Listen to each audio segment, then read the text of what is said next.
محدثاتها وكل محدثة بدعة وكل بدعة ضلالة وكل ضلالة في النار. মানবতার মুক্তির আন্দোলন বাংলাদেশ জামাত ইসলামী গাজীপুর মহানগর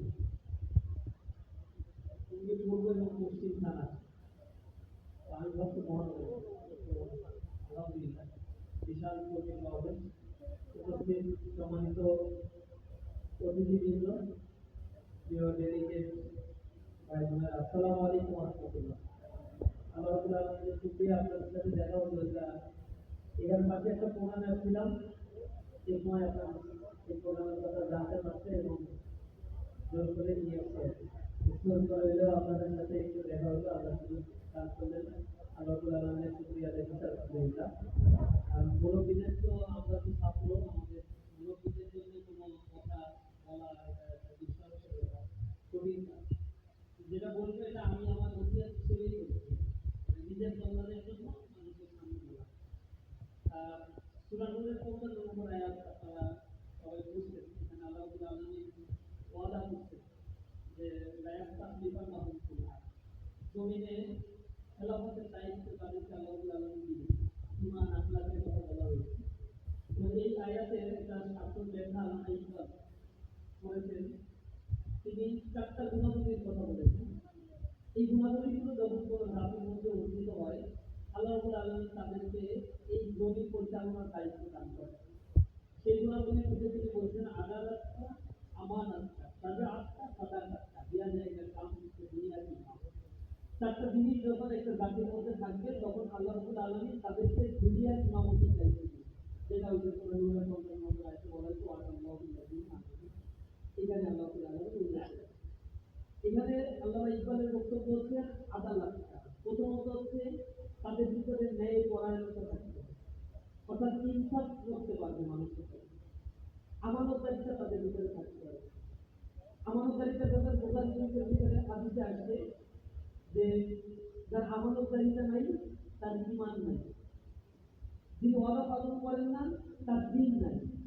অর্থাৎ আমানতদারিতা এত গুরুত্বপূর্ণ একটা ব্যাপার, যেটা সূরা মুমিনুনে 15 শেষ অংশে আল্লাহ রাব্বুল আলামিন স্পষ্ট করে বলছেন আল্লাযীনা হুম বিআমানাতিহিম ওয়া আহদিহিম, যারা তাদের আমানত সমূহ এবং ওয়াদা সমূহ রক্ষা করে এদেরকে আল্লাহ রাব্বুল আলামিন বলছেন উলাইকা হুমুল ওয়ারিসুন আল্লাযীনা ইয়ারithuna ফিরদাউসা হুম ফিহা খালিদুন। তারা হচ্ছে জান্নাতুল ফিরদাউসের অধিবাসী। এবং এই অধিবাসীদের বর্ণনা দিতে গিয়ে শুরুতে আল্লাহ রাব্বুল আলামিন কদ আফলাহাল মুমিনুন, এরা আবার মুমিনদের অন্তর্ভুক্ত এবং এই মুমিনরা হচ্ছে সফল হয়ে গেছে। কেমন সফল? প্রেজেন্ট পারফেক্ট টেন্সে আল্লাহ রাব্বুল আলামিন বলেন সফল তো হয়ে গিয়েছে ওই সকল মুমিনেরা। কদ আফলাহা, আর প্রেজেন্ট পারফেক্ট টেন্সে আমরা যেটা বলি যে I have done the work, আমি এই কাজটা করেছি। কতক্ষণ পর্যন্ত বলি? যতক্ষণ পর্যন্ত এই জায়গাটা নোংরা না হয় ততক্ষণ পর্যন্ত বলি আমি এখানে পরিষ্কার করেছি। যখন নোংরা হয়ে যায় তখন আমি বলি পরিষ্কার করেছিলাম, পাস করেছি।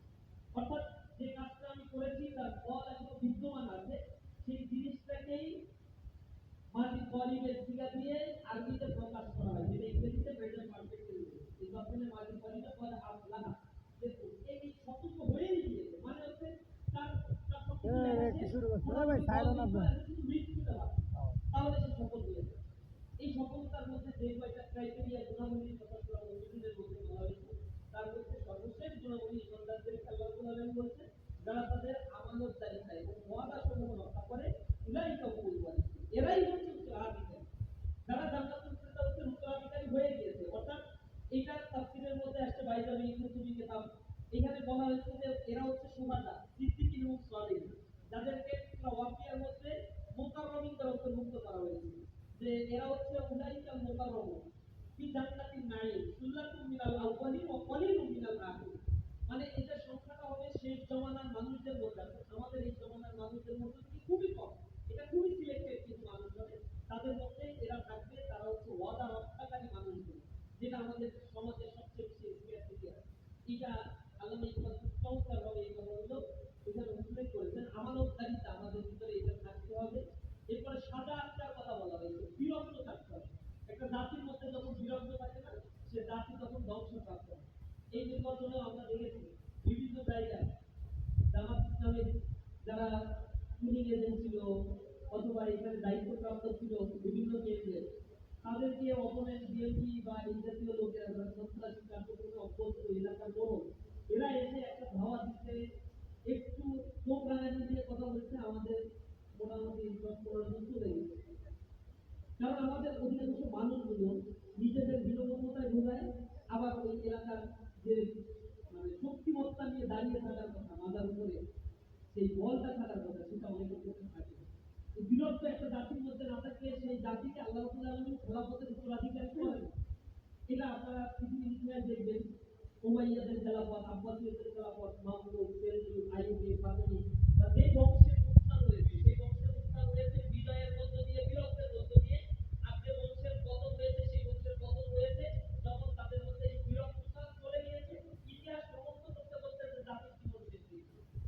এই যে এপ্রিলের তো 22 গ্রানাডা দিবস হিসেবে আমরা পালন করি। গ্রানাডা দিবসের ইতিহাসটা কি, আন্দোলনটির ইতিহাসটা কি ছিল?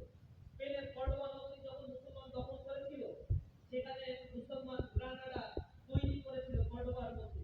সেখানে ইউনিভার্সিটি তৈরি করেছিল গ্রানাডায়, কর্ডোবা ইউনিভার্সিটি। জ্ঞান, বিজ্ঞান, শিল্প, ইতিহাস, দর্শন, সাহিত্য, কলার এক অনবদ্য একটা মেলবন্ধন তৈরি করেছিল।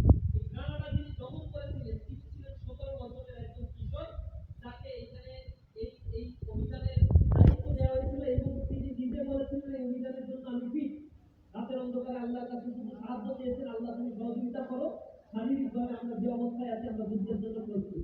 এবং সে আত্মমনোবল তাদের মধ্যে ছিল। এই বীরত্ব যতক্ষণ পর্যন্ত একটা জাতির মধ্যে থাকে, আল্লাহ রাব্বুল আলামিন তাদেরকে নেতৃত্বের জন্য সিলেক্ট করেন। আমরা এখন পর্যন্ত নেতৃত্বের জন্য আল্লাহর পক্ষ থেকে সিলেক্টেড হই নাই, বিকজ আমাদের মধ্যে যে ওই শীত দ্বারা উঁচু করে থাকার মানসিকতা, এটা হয়তো এখন আমরা যথেষ্ট পরিমাণে তৈরি করতে পারি না। এবং সর্বশেষ বলা হয়েছে আদালতকে আমানতকে সাদা কাজটা বেশি বেশি দান করার মানসিকতা দিতে হবে। এই দেওয়ার মানসিকতা আমাদেরকে ক্ষমতায় নিয়ে যাবে, বা আমাদেরকে একটা জাতির মধ্যে নেতৃত্বে আসতে বসা। যেটা কোরআন শরীফে আল্লাহ রাব্বুল আলামিন বলছেন, ওয়ালা তামনুন তাস্তাকসিরু ওয়া লিরাব্বিকা ফাসবির। বেশি পাওয়ার আশায় কোনো কিছু করবে না, তোমার রবের জন্য তুমি ধৈর্য ধারণ করবে। অর্থাৎ তুমি যে কাজগুলো করো, এগুলো করতে হবে শুধুমাত্র নিরেট এবং নির্বেদন ভাবে আল্লাহ রাব্বুল আলামিনের সন্তুষ্টির জন্য। যখন কোনো মানুষ আল্লাহর সন্তুষ্টির জন্য কোনো কাজ করে, আল্লাহ রাব্বুল আলামিন তার এই কাজের প্রতিদানগুলো প্রদান করে। আর যদি দুনিয়ার কোনো জিনিস পাওয়ার জন্য সে করে, বা ইউক্তি পাওয়া বা দুনিয়া মুক্তি নিবে, দুনিয়ার কল্যাণ যে চায় আল্লাহ রাব্বুল আলামিন তাকে দুনিয়ার কল্যাণ দেন, আখিরাতের কল্যাণ যে চায় তাকে আখিরাতের কল্যাণ দেন। আল্লাহ এখানে বলছে অসামাদ জিনিস শাকিরিন, যারা কৃতজ্ঞতা গুজারিদের অন্তর্ভুক্ত, অর্থাৎ যা আল্লাহ তাদেরকে দিয়েছে এর উপরে যদি সে ইস্তেকামত থাকে, আল্লাহ এই সকল গুজারিদেরকে আরো বেশি বৃদ্ধি করে দেবে। এবং আল্লাহ রাব্বুল আলামিন এটা কোরআন শরীফে এইভাবেই বলছেন, যারা শুকরগুজারি হয় আমি তাদের পরিমাণটা আরো আরো বেশি বৃদ্ধি করে দেব। কিন্তু আমাদের ভিতরে একটা ক্রাইটেরিয়া, একটা প্রবলেম হচ্ছে, আমরা লোক দেখানোর জন্য যেমন কাজ করি, আমরা কোনো কিছু